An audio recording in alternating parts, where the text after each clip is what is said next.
Bonjour et bienvenue dans cette nouvelle vidéo. Aujourd'hui, je vais commencer par le fait de noter ma séance sur le tableau.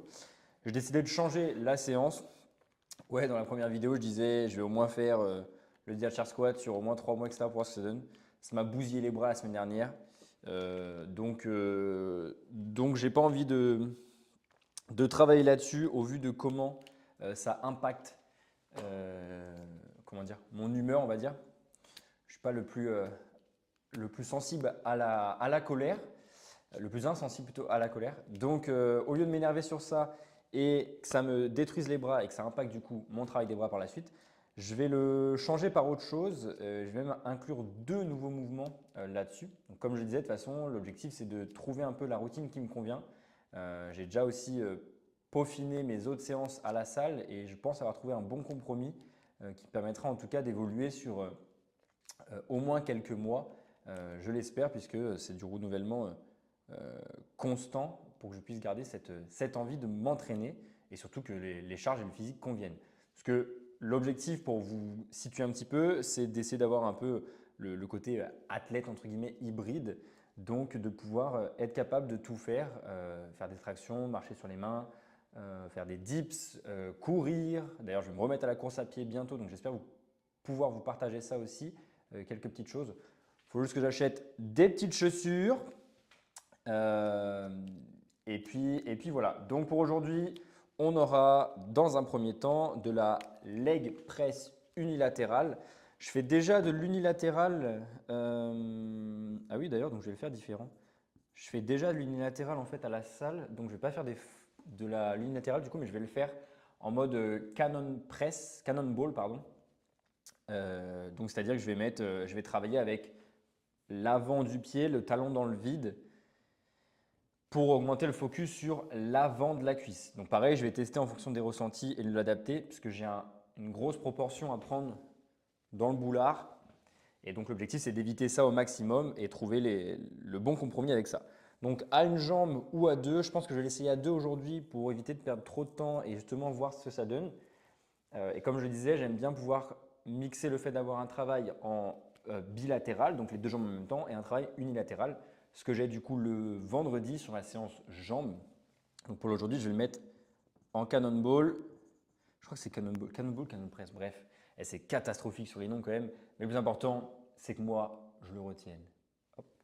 Donc, toujours les trois séries entre 8 et 15, je pense que je vais aller chercher 15 pour aujourd'hui pour vraiment me préparer.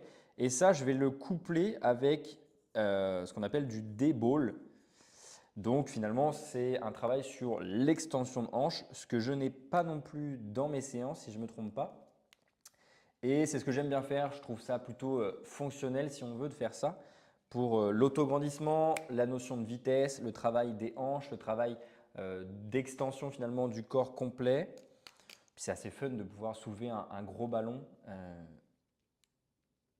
avec du rythme. Donc, avec du D-ball, j'ai pas beaucoup de charge, il va seulement qu'à 30 kg mon ballon. Donc, pareil, je vais voir comment je peaufine ça. Par exemple, je vais mettre pour l'instant 10 reps, 10, 10 reps, 10 reps, et on va voir ce que ça donne. Et pour la suite, eh bien, je pense partir sur la même chose, c'est-à-dire mon incliné à la Smith. Donc ça, j'ai noté les perfs de la semaine dernière, donc j'aurai le feedback, il faut juste que je le reprenne après. J'aurai mon travail de tirage pour les trapèzes. D'ailleurs, je me tâte même à faire, parce que j'ai des bonnes sensations en mode grand dorsal, donc comme je vous le disais sur la prise en bas, coude proche du corps. Je me tâte même à en rajouter un. Le problème, entre guillemets, c'est que j'ai ma séance d'eau le mercredi et l'objectif, n'est pas de se fatiguer.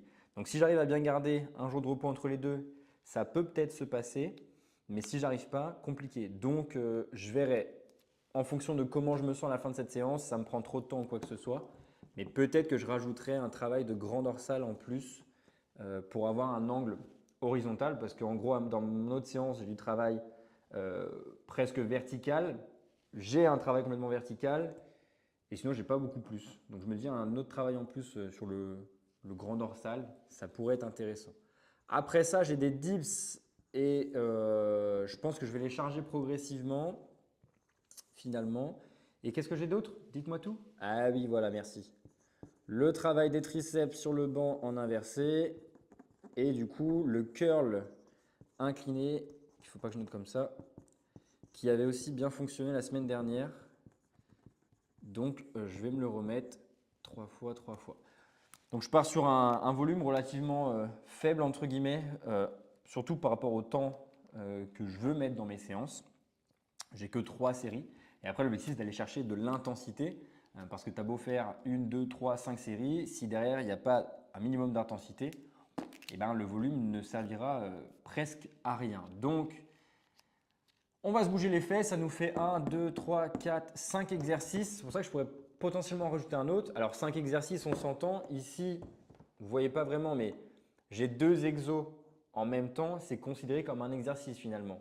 À voir comment je le ressens encore une fois sur la fin de la séance parce qu'il y a 5 exercices à ce niveau-là, mais techniquement, il y en a 7. Je ne sais pas si vous voyez où je veux en venir. J'essaierai d'exprimer ça différemment. Donc, je commence là-dessus, je vais m'échauffer et je pars du coup pour vous filmer la première série de la leg press en cannonball et du D-ball. Il y a beaucoup de ball. Ball, ball, ball, ball, ball, ball, ball, ball, ball, ball. C'est parti!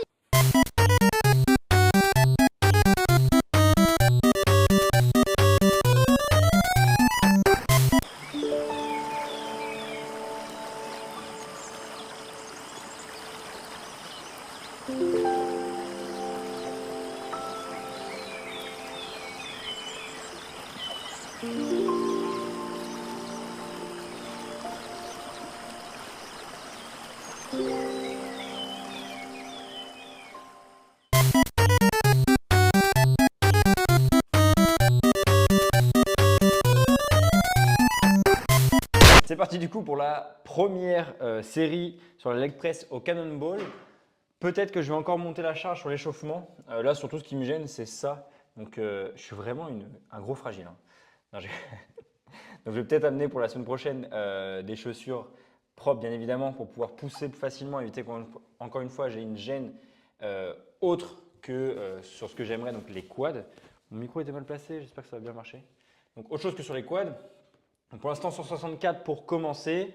La charge, on s'en fiche. Ça dépend vraiment des machines, ça dépend de plein de choses. Donc, on n'en fait pas une fixette du tout.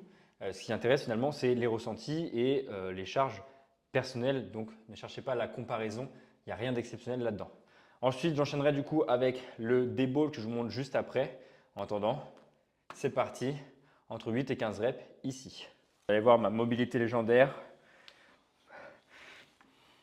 Il n'y a plus de place. C'est mes gros mollets.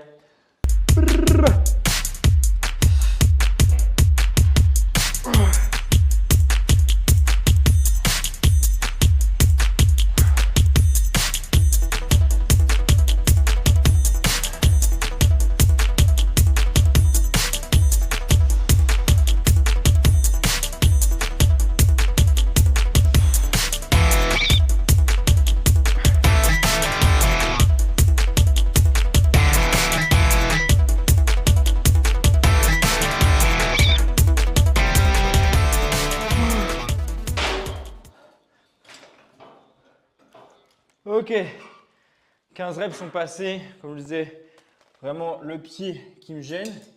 Donc, je vais augmenter la charge. Et on passe tout de suite au D-ball.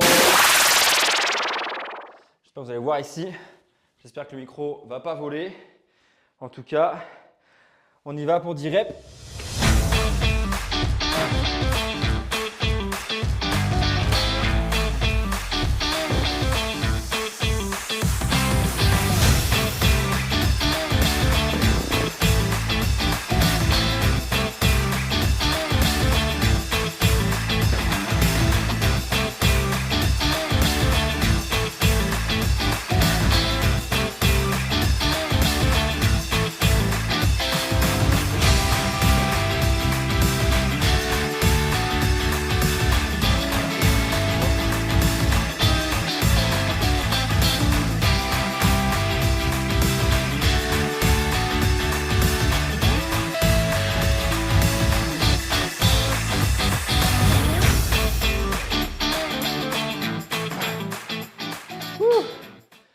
Pas ouf ce dernier.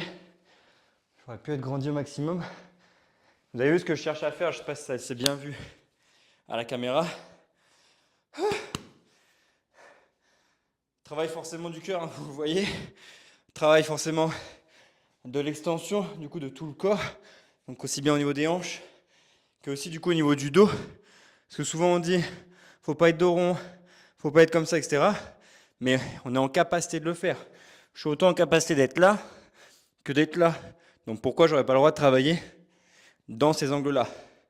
Et bien souvent, ceux qui vous disent ça, c'est ceux qui ont le plus de douleur au dos.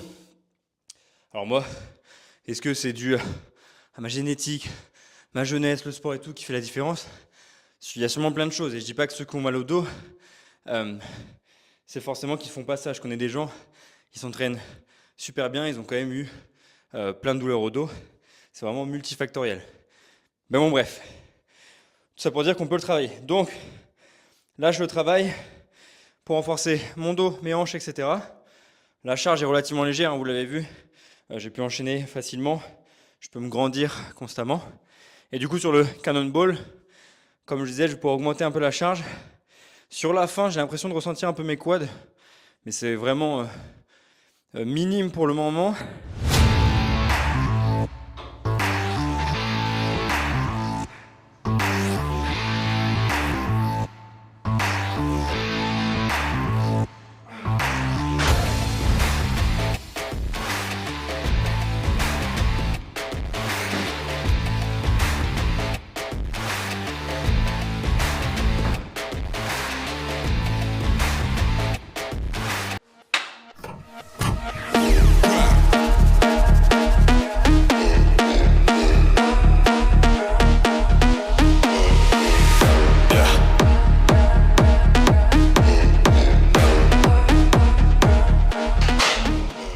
Mes 3 séries sont finies. D'ailleurs, il faut que je note que j'ai fait 8 reps sur la dernière série d'incliné à la chest press. Et j'aimerais vous parler un petit peu d'un concept d'énergie. Alors on peut l'appeler comme on veut, ça peut être d'autres noms. Moi, c'est comme ça que je vais vous en parler aujourd'hui. Dans une précédente vidéo, je vous parlais de l'importance notamment de la musique. Je mets de la musique alors que je m'entraîne dans mon studio, je peux mettre la musique comme je veux, etc. Donc effectivement, c'est pour les droits d'auteur. Et deuxièmement, c'est que ça permet un conditionnement et donc une énergie particulière. Si je m'entraîne avec des musiques douces, eh bien, ça va être beaucoup plus compliqué d'apporter une énergie stimulante qui va me permettre d'aller chercher, admettons, cette dernière répétition qui me fera progresser. Et c'est le même principe pour les gens. Pour faire le parallèle, s'entraîner seul, c'est parfois compliqué si on n'arrive pas à développer justement l'énergie nécessaire et à comprendre et à voir l'énergie qu'on va obtenir. Donc c'est pour ça que les gens aiment bien s'entraîner avec d'autres personnes, parce que ça leur permet d'avoir une autre énergie. Et on l'entend souvent, hein, c'est j'ai pas l'énergie pour venir m'entraîner ou j'ai pas la motivation pour. Mais en fait, c'est pas une question de motivation ou quoi, c'est en partie dû à une question de ce que la personne va dégager au fond d'elle. Quelle est l'énergie qui va être insufflée pour réaliser la séance. Et ça se voit beaucoup, notamment si tu t'entraînes en groupe, admettons, il y en a un qui va commencer à lancer la machine, etc. Les autres vont vouloir suivre naturellement. Qu'ils le veuillent ou non, ils vont suivre le rythme, ils vont s'adapter, se synchroniser avec celui qui a l'énergie la plus intéressante. Si à l'inverse, c'est un groupe un peu mou, etc., eh bien, l'ambiance sera beaucoup plus compliquée à faire monter parce que elle sera portée par cette chose-là. C'est pour ça que c'est important de conditionner votre esprit vers quelque chose de positif, etc., puisque ça aura un impact sur toutes les actions de votre journée. Donc, l'énergie, j'insiste sur ce mot, hein, je dis beaucoup, mais c'est vraiment très important, l'énergie que vous allez produire et que vous allez du coup transmettre va influencer les actions, les événements du quotidien. Je vais prendre un dernier exemple, notamment avec la course à pied.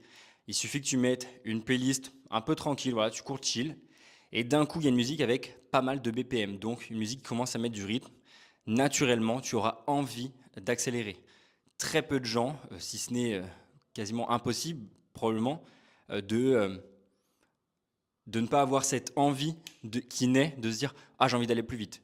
Effectivement, tu vas pouvoir le contrôler par la suite parce que tu sais qu'admettons, tu fais ta zone 2, tu dois rester en mode tranquille pour pas te cramer sur tes autres séances. Oui, par contre, je suis quasi sûr que l'énergie, la pulsion de oh, est-ce que je ne mettrais pas un petit sprint là parce que la musique est trop bien, etc. est née. Ça, c'est sûr et certain que c'est arrivé. Donc, je finis là-dessus. Transmets l'énergie, produis l'énergie que tu aimerais recevoir, que tu aimerais voir autour de toi, parce qu'en fait, tu en es le moteur. Chacun est moteur et en fonction de ce que tu dégages, les gens autour de toi le reflèteront. Donc, s'il n'y a personne qui produit autant d'énergie, eh bien, tu vas être dans le down, dans le bas de l'échelle, et nous, on veut aller vers le haut, puisqu'on veut s'élever les uns avec les autres. Voilà, c'était tout pour cette partie. J'enchaîne avec le City Draw. On y va, let's go. Quand je parlais d'énergie, le son, c'est parti.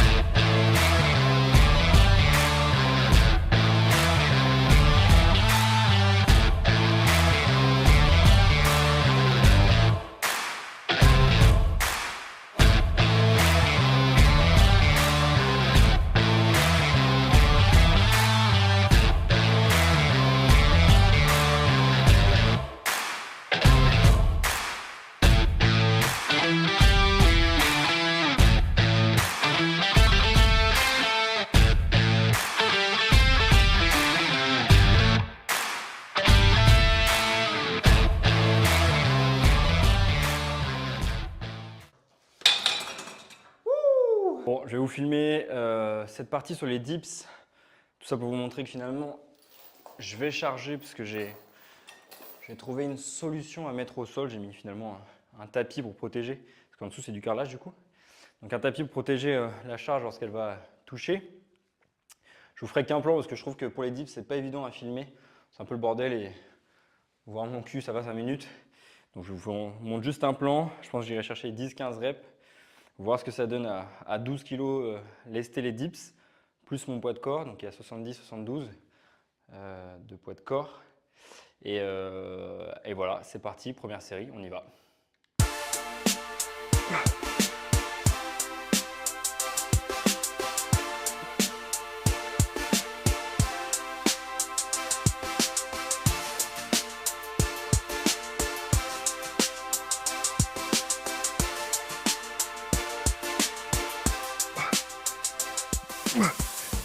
Je vais me concentrer là-dessus pour cette première séance. Et semaine prochaine, soit je mettrai plus lourd, soit j'irai chercher un peu plus de reps en fonction, encore une fois, de l'état de forme à ce niveau-là. Les dips étant terminés, je passe du coup à la dernière partie de la séance, les bras. Donc les dips, pas forcément de focus particulier, juste avoir un mouvement de presse dans ces angles-là au niveau de l'épaule. J'ai fait 15, 15 et 10 reps, du coup sur la dernière c'était un peu plus compliqué. Il y a eu quelques craquements au niveau du coude. Rien de bien trop méchant, c'est souvent dans le passé que j'ai pu sentir des douleurs au coude.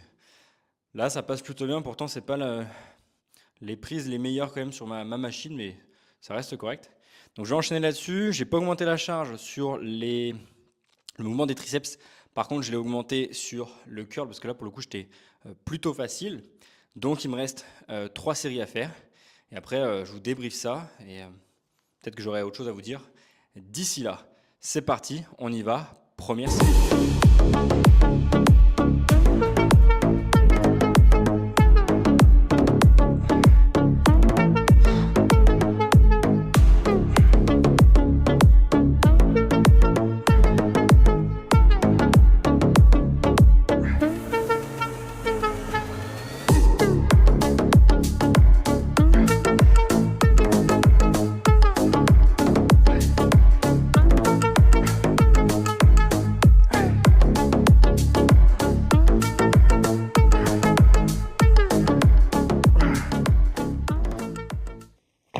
Famous, you know, yeah, just be rich. Don't be famous, yeah, just be rich. Right, don't be famous, just be rich, for sure. Don't be famous, just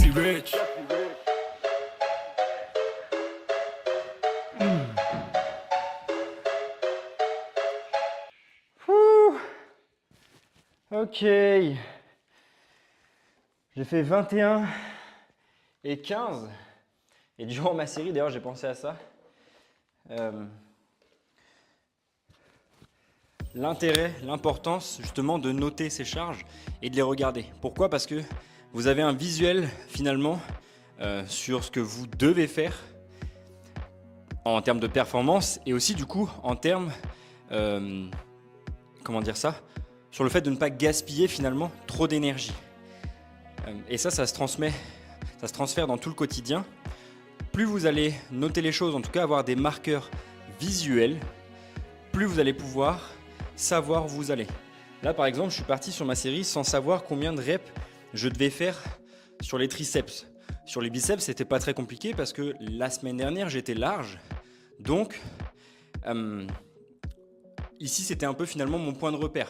En sachant que j'avais augmenté la charge, même si je faisais 10 reps, j'étais quand même en positif. Et finalement, c'est sur les séances à venir que ça viendra se réajuster. Par contre, sur le premier, ça fait déjà pas mal de temps que je travaille. Vous le voyez ici en vidéo depuis 3-4 séances, mais je travaille à la salle depuis un peu de temps maintenant. Donc là, je fais 21 reps. Mais en fait, est-ce que je fais 21 reps et du coup, je suis à une rep en plus comparé à la semaine dernière? Est-ce que je suis carrément dessus ou est-ce que finalement, je suis carrément en dessous? Et vous voyez que c'est beaucoup trop vaste, beaucoup trop vague pour pouvoir avoir une évolution cohérente. Et ça passe par quelque chose de très simple. Vous voyez là, vous voyez un peu mon tableau ici. J'ai juste noté 21 reps et je vais regarder avec ce que j'ai fait la semaine dernière et je vais regarder l'écart que j'ai fait. Si j'ai fait 21 reps et admettons la semaine dernière, j'en ai fait que 15, en fait la semaine dernière, techniquement, je me suis baladé. Okay, on peut aussi le voir comme ça. Donc plus vous allez avoir de repères, moins vous allez vous mentir à vous-même, plus vous allez pouvoir évoluer et atteindre vos objectifs. Parce que sans chercher à se dépasser avec le plus une rep, si je prends le cas de la musculation, mais ça passe pour plein d'autres choses, eh bien, finalement, vous réduisez vos standards et vous restez au même niveau et vous stagnez.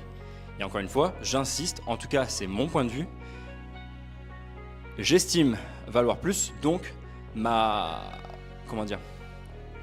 valeur doit être plus haut. Je dois mettre mes standards plus haut. Voilà ça que je voulais dire. Je dois mettre mes standards plus haut et je ne vais pas me contenter de quelque chose de bas, alors que je peux rêver à mieux. Je peux rêver à plus.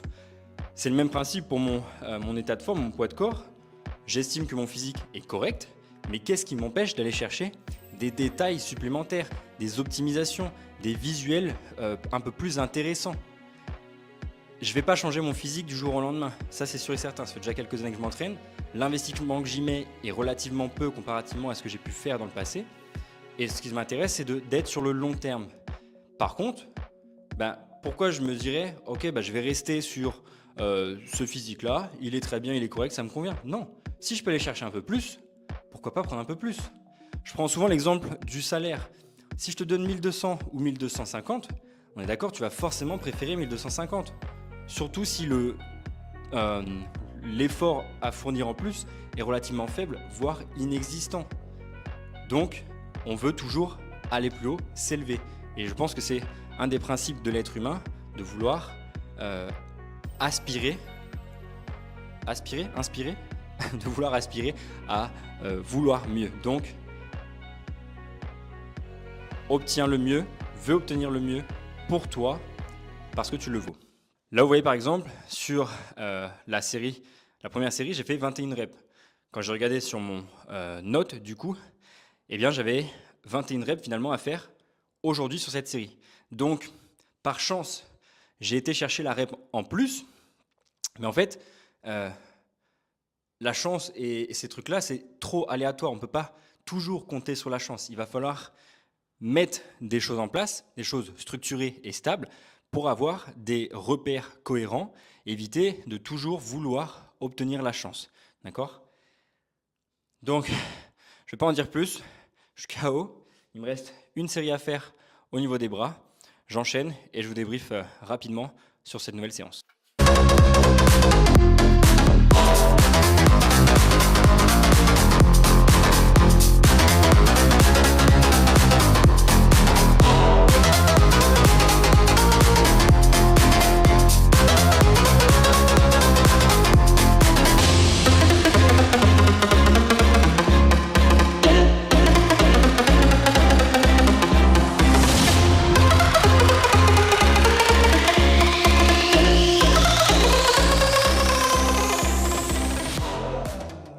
c'est une fin de séance. Eh bien, écoutez, plutôt content des ressentis de la séance. J'ai les bras explosés, plutôt pas mal, avec notamment l'enchaînement des jambes, donc la partie quad avec la leg press en cannonball, comme j'expliquais au début de vidéo. Et pour la chaîne postérieure, du coup, il y a aussi de la chaîne antérieure en soi, avec le D-ball, donc le fait d'éjecter finalement le ballon par-dessus l'épaule. Plutôt intéressant, des bons ressentis à l'arrière des cuisses. J'ai hâte de voir ce que ça va donner avec ces nouvelles sensations sur demain. Et le combiné de tout le reste, plutôt pas mal. J'ai réussi à évoluer et à progresser sur chaque mouvement. Faire une rep de plus n'est pas forcément obligatoire parfois. Juste vouloir conserver, c'est aussi très bien, puisque ça va dépendre de votre état de forme et de plein d'autres choses. Donc, admettons, si on a fait 10 reps semaine A, faire semaine B 10 reps, ça peut être aussi une progression. Donc, attention à ne pas vouloir tout le temps augmenter les charges, les répétitions, parce que ça peut être problématique sur le long terme. Encore une fois, ça c'est à vous de le voir sur vos ressentis, comment vous réagissez à tel ou tel stimuli, et vous verrez ce que ça donne, et aussi du coup forcément en fonction de votre objectif. Donc voilà, j'ai hâte de voir ce que ça va donner cette nouvelle prog si on veut. C'est toujours compliqué, c'est comme on dit, c'est souvent le cordonnier le plus mal chaussé. Bah là, c'est un peu ça. Faire des progs pour les autres, c'est assez simple pour moi. Et pour en discuter avec d'autres coachs, ça l'est aussi. Par contre, pour en faire pour soi-même, s'entraîner pour soi-même, c'est plutôt compliqué. Alors pourquoi, j'en sais rien. J'ai toujours eu du mal à faire mes propres programmes. Donc voilà, donc je vais voir ce que ça va donner là-dessus. Là, en tout cas, ça me fait kiffer. J'ai la fonction plaisir, donc l'adhérence finalement au programme. Je stimule les jambes 2 fois dans la semaine et ça c'est quelque chose d'important pour moi parce que j'aime bien faire les jambes. Ma séance dos est incroyable. J'ai un peu de bras, les bras et les pecs c'est pas ce qui m'intéresse le plus. Je suis plus du tout dans cette dynamique là. Donc il y a un mix parfait et puis du coup j'ai des mouvements un peu fonctionnels et hybrides qui me permettront de travailler sur des points essentiels. Je pense notamment du coup encore une fois au D-ball qui me permettent l'extension de hanche, qui travaille aussi mon cardio de manière différente, qui travaille aussi avec une prise différente. J'ai du farmer walk dans ma série, dans ma séance dos, donc c'est le porter des poids relativement lourds. Là en ce moment je suis à 35 kg par bras, donc que je déplace sur un aller-retour. Donc au niveau des travail des avant-bras, de la sangle abdominale, hyper intéressant. Du coup après je travaille un peu bodybuilding, donc je mixe du bodybuilding avec tout ce que je peux voir, donc du power, du strong, etc. Des choses comme ça on va dire. Power pas vraiment d'ailleurs. Bref, donc des choses qui me font kiffer et que j'aimerais bien pouvoir développer par la suite, que ce soit sur moi du coup ou sur mes clients, en fonction des résultats que je peux obtenir, surtout d'un point de vue plaisir-adhérence, puisque c'est la plus grosse problématique des gens, c'est que l'entraînement peut parfois paraître ennuyeux et aussi du coup trop long, on va dire, sur le plan développement des résultats, mais c'est le jeu. Encore une fois, ça fait depuis 2016 que je m'entraîne. J'aimerais parfois que ça aille plus vite, mais je me suis rendu à l'évidence. C'est le long terme qui fera la différence et c'est parce que je veux aussi être encore là, alors pas dans ce studio parce que ça je compte bien déménager, mais encore là dans le game du fitness dans 10 ans, 20 ans, etc. etc. jusqu'au bout de ma vie, je l'espère. Donc voilà, je vous laisse là-dessus. Si vous avez des questions, eh bien écoutez, n'hésitez pas, j'y répondrai avec grand plaisir. D'ailleurs, les commentaires négatifs, ça c'est hyper cool. J'en ai reçu un sur mon avant-dernière vidéo, si je ne me trompe pas. Ça m'a fait terriblement rire. Trop content d'avoir des haineux, des rageux. Alors, je ne sais pas si c'est un fake ou pas, mais ça m'a fait terriblement rire. Donc, merci beaucoup pour ce soutien magnifique. C'était Théo et je vous dis à la prochaine pour une nouvelle vidéo. Ciao!